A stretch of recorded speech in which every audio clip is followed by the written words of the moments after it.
ও গেছে, ও গেছে, দেখে ও গয়া ওরে বাবা আশীর্বাদ দে। ভালো থাকো, সুস্থ থাকো। হ্যাঁ আমার বাবুটা সোনাটা, হ্যাঁ হ্যাঁ হ্যাঁ লালু যাবে না? ঠিক আছে। সুস্থ থাক, ভালো থাকো, পড়াশোনা যেন ভালো হয়, মন দিয়ে পড়াশোনা করো, ঠিক আছে? আমার হাত ছেলে কুচাচ্ছে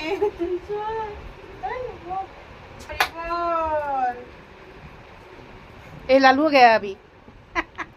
আয়, ও প্রসাদ খাওয়ার জন্য ওই এই তো। বললাম ওই বল আর লাইন দিয়েছে, আগে গেলে লাইন দিয়ে দেখো,